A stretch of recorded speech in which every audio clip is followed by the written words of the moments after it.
Assalamualaikum warahmatullahi wabarakatuh. Perkenalkan, nama saya Rami Arwati. Saya dari kelas 1J, mata kuliah pengantar pendidikan, dosen pengumpu Dr. Haji Hendra Wijaya, SAG, MPDI. Saya di sini akan menjelaskan tentang materi pendidikan dalam hidup manusia.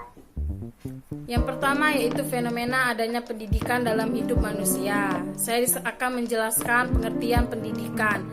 Pendidikan menurut Undang-Undang Nomor 20 Tahun 2003 tentang Sistem Pendidikan Nasional, pendidikan adalah usaha sadar dan terencana untuk mewujudkan suasana belajar dan proses pembelajaran agar peserta didik secara aktif mengembangkan potensi dirinya untuk memiliki kekuatan spiritual, keagamaan, pengadilan diri, kepribadian, kecerdasan, akhlak mulia, serta keterampilan yang diperlukan dirinya, masyarakat, bangsa, dan negara. Menurut Ki Haji Dewantara, pendidikan adalah tuntunan dalam hidup tumbuhnya anak-anak. Adapun maksudnya yaitu menuntun segala kekuatan kodrat yang ada pada anak itu, agar mereka sebagai manusia dan anggota masyarakat dapatlah mencapai keselamatan dan kebahagiaan yang setinggi-tingginya. Fenomena pendidikan dalam manusia. Pendidikan merupakan suatu hal yang tidak dapat dihindari dari kehidupan manusia yang pada hakikatnya pendidikan mampu merubah hidup seseorang, baik itu karakter dan kepribadiannya. Dengan pendidikan seseorang yang sebelumnya tidak tahu menjadi tahu, pendidikan seorang mampu mengubah hidupnya dari belenggu kemiskinan di keluarganya, dan dengan pendidikan seseorang mampu meningkatkan kreativitas dan keahlian yang mereka miliki. Fenomena pendidikan dalam manusia. Pendidikan merupakan fenomena manusia yang fundamental dan mempunyai sifat konstruksi dalam hidup.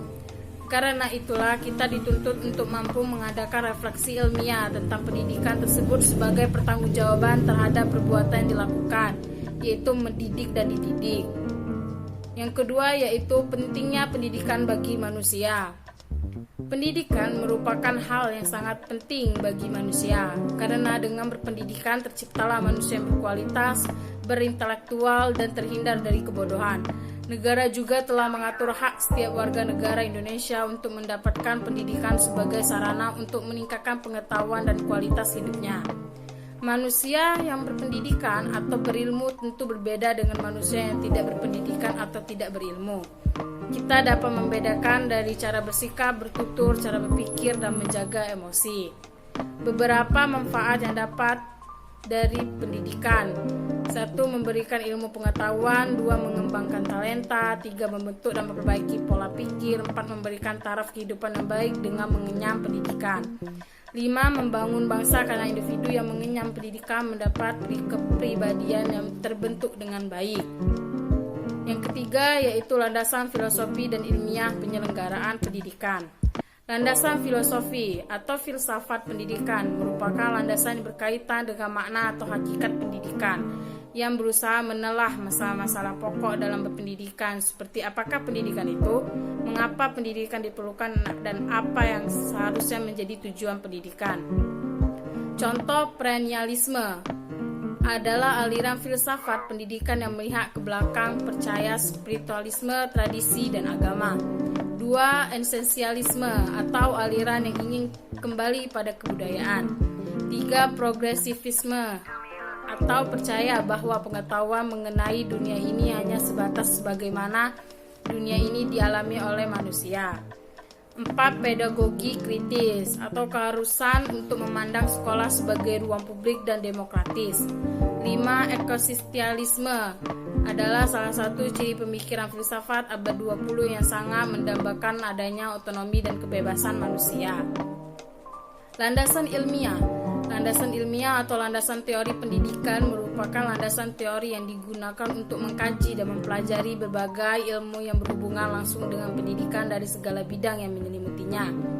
Contohnya landasan psikologis pendidikan, landasan sosiologis, landasan antropologis pendidikan, landasan historis pendidikan, dan landasan ekonomi pendidikan. Yang keempat yaitu fungsi pendidikan bagi kehidupan manusia. Fungsi pendidikan bagi kehidupan manusia yang pertama yaitu fungsi sosialisasi, yaitu sekolah-sekolah yang menyajikan kepada anak-anak gambaran tentang apa yang dicita-citakan oleh lembaga-lembaga sosialnya. 2. Fungsi kontrol sosial. Sekolah dalam menanam nilai-nilai dan loyalitas terhadap tantangan tradisional masyarakat harus juga berfungsi sebagai lembaga pelayanan sekolah untuk melakukan mekanisme kontrol sosial. Yang ketiga yaitu fungsi pelestarian budaya masyarakat.